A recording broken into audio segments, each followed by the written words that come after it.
नमस्कार, मैं हूं अपूर्व ठाकुर और आप देख रहे हैं जागरण जोश। दोस्तों, जब भी देश पर आतंकवाद या बड़ी साजिश का साया मंडराता है तो एक एजेंसी का नाम सबसे पहले गूंजता है। वह है राष्ट्रीय जांच एजेंसी यानी NIA।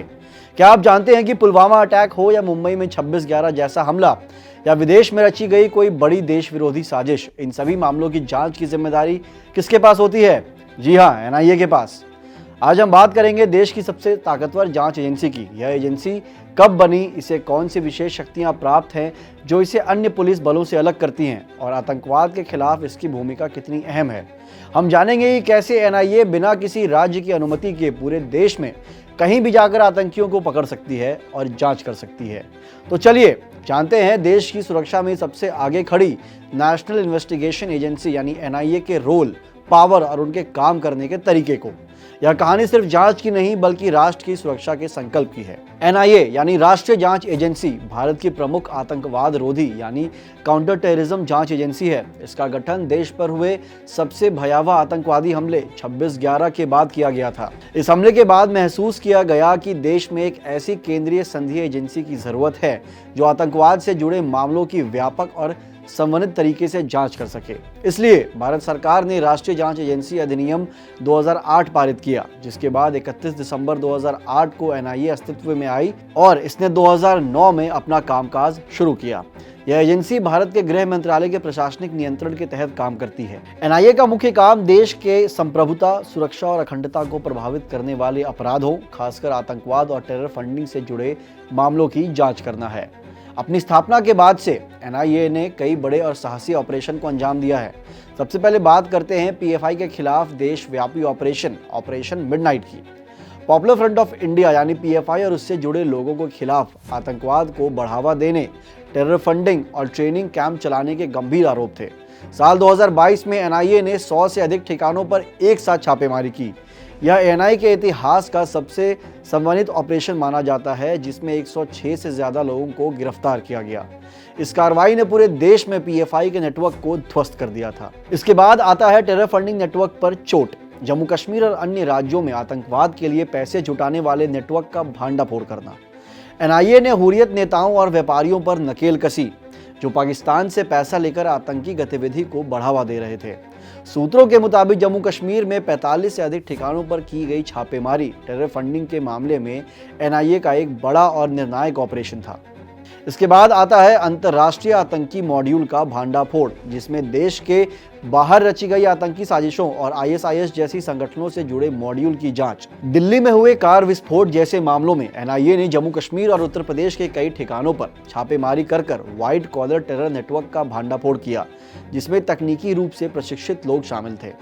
NIA ने कई गिरफ्तारियां करके दिखाया कि इसका दायरा देश के बाहर तक फैला हुआ है। NIA अमेंडमेंट एक्ट 2019 के तहत अब बात करते हैं कि NIA किसे रिपोर्ट करती है। यह एक बहुत ही महत्वपूर्ण सवाल है। NIA एक केंद्रीय एजेंसी है और इसकी पूरी प्रशासनिक व्यवस्था केंद्र सरकार के अधीन है। NIA सीधे भारत सरकार के गृह मंत्रालय के प्रशासनिक नियंत्रण के तहत काम करती है। NIA का नेतृत्व एक महानिदेशक यानी डायरेक्टर जनरल करते हैं, जो सामान्यतः IPS अधिकारी होते हैं। यह महानिदेशक सीधे गृह मंत्रालय को रिपोर्ट करते हैं। इसका मतलब यह है कि आतंकवाद से जुड़े किसी भी बड़े मामले की जानकारी और उसके निर्देश सीधे केंद्रीय गृह मंत्रालय से आते हैं।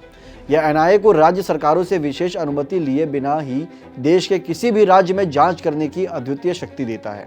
अब हम उस सवाल का जवाब देंगे जो हर भारतीय नागरिक को पता होना चाहिए।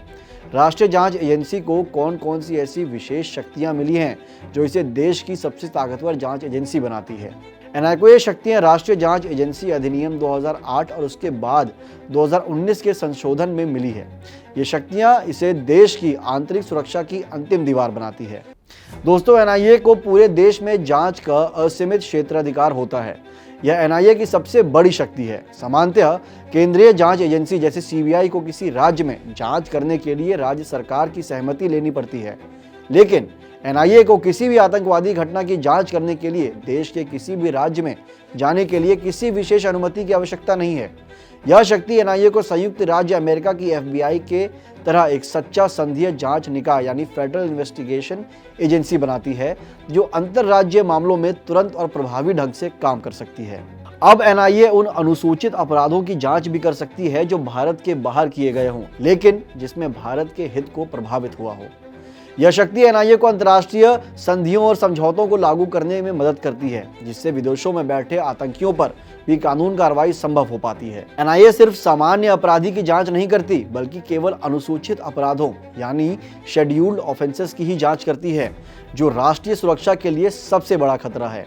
एनआईए गैर कानूनी गतिविधियों अधिनियम यानी यूएपीए 1967 के तहत आने वाले अपराधों के साथ साथ अब मानव तस्करी, जाली मुद्रा, साइबर आतंकवाद और विस्फोटक पदार्थ अधिनियम के तहत आने वाले गंभीर अपराधों की भी जांच कर सकती है।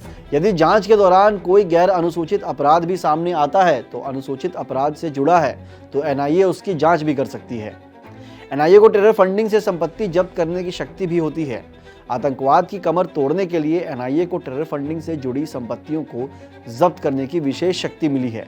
यूएपीए अधिनियम में संशोधन के बाद एनआईए के महानिदेशक यानी डायरेक्टर जनरल को आतंकवाद की आय से जुड़ी संपत्तियों को सीधे जब्त या कुर्क करने का अधिकार मिल गया है। पहले इसके लिए राज्य सरकार की अनुमति आवश्यक होती थी। दोस्तों, मैं आपको ये भी बता दूं कि एनआईए के मामलों की सुनवाई के लिए विशेष न्यायालय यानी एनआईए स्पेशल कोर्ट्स स्थापित किए गए हैं। इन न्यायालयों में एनआईए के मामलों की सुनवाई को प्राथमिकता दी जाती है, जिससे आतंकवाद से जुड़े मामलों में जल्द और प्रभावी न्याय मिल सके। तो दोस्तों, एनआईए की ये शक्तियां इसे एक साधारण जांच एजेंसी से कहीं ज्यादा देश की सुरक्षा के लिए एक अत्याधुनिक ब्रह्मास्त्र बनाती है। तो दोस्तों, आपने देखा कि राष्ट्रीय जांच एजेंसी सिर्फ एक जांच एजेंसी नहीं है, बल्कि देश की आंतरिक सुरक्षा के लिए ब्रह्मास्त्र है। पूरे देश में बिना रोक टोक जांच करने की शक्ति हो या टेरर फंडिंग से अर्जित संपत्ति को सीधे जब्त करने का अधिकार, एनआईए अपनी विशेष शक्तियों से आतंकवाद की कमर तोड़ती है। और 2019 के संशोधन के बाद जब एनआईए को देश के बाहर भी जांच करने की शक्ति मिली, तो यह साफ हो गया कि भारत ने आतंकवाद के खिलाफ अपनी लड़ाई को अब ग्लोबल फ्रंट पर पहुंचा दिया है। यह एजेंसी हमें यह भरोसा दिलाती है कि हमारे देश की सुरक्षा और संप्रभुता को चुनौती देने वाली किसी भी साजिश को जड़ से खत्म कर दिया जाएगा। अगर आपको ये वीडियो पसंद आई हो तो इसे लाइक करें, कमेंट करें और इसे शेयर करें अपने दोस्तों के साथ। मिलते हैं अगली वीडियो में। धन्यवाद।